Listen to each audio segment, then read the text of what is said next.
Gaun putih. Seorang gadis kecil dibawa oleh bibinya ke gereja dan menerima Yesus. Ketika pulang ke rumah dia berbicara kepada orang tuanya. "Ayah, bolehkah aku menjadi orang Kristen?" Ayah dan ibunya berkata, "Tidak mungkin. Kita adalah orang beriman." Karena ia tetap bersikeras, ayahnya pun berkata, "Dengan satu syarat. Setiap pulang dari ibadah yang kamu datangi, kamu akan dipukuli saat di rumah." Gadis itu berkata, "Baiklah." Dan begitulah. Setiap kali pulang dari gereja anak itu menerima pukulan dari ayahnya. Suatu hari bibinya memberi anak itu gaun putih dan dia bernyanyi di depan gereja secara solo.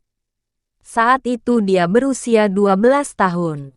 Saat kebaktian selesai, dia bermain dengan teman-teman sekelasnya. Semua merasa senang. Tiba-tiba ayahnya datang, menarik gadis itu dan memukulinya di depan gereja. Dia memukulkan kepala si anak ke trotoar dan menyiksanya sehingga anak itu luka parah. Orang-orang menangkap si ayah, bibi dan sang pendeta membawa gadis itu dan meletakkannya di bangku. Melepas pakaian putihnya saat dia tidak sadarkan diri. Ketika siuman dia berkata, "Pendeta, di mana gaun putihku?" Pendeta berkata, "Lupakan tentang gaun putih itu. Nak, semuanya penuh darah. Bertahanlah. Tunggu dokter datang." Dia berusaha bangun dan berkata, "Bibi, Pak Pendeta, tolong berikan pakaianku. Aku ingin gaun putihku." Mereka kembali berkata, "Lupakan gaun itu. Nak, semuanya kotor." Hal ini berlangsung selama 5 kali.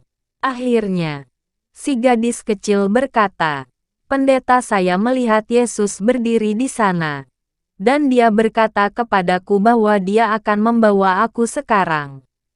Tolong, demi Tuhan, bisakah Anda memberikan gaun putihku?" Pendeta berkata, "Mengapa engkau menginginkan gaun putih itu?" Dia pergi ke tempat gaun putih tersebut, mengambilnya dan memberikannya pada si gadis. Gadis itu memeluk gaun kecilnya dan berkata, "Saya ingin membawa gaun putih ini untuk menunjukkan kepada Yesus bahwa sama seperti dahulu dia berdarah untuk saya, demikian pula saya berdarah untuknya." Dan gadis itu menutup mata untuk selamanya. Mazmur 116:15. Berharga di mata Tuhan kematian semua orang yang dikasihinya. Tuhan Yesus berkati.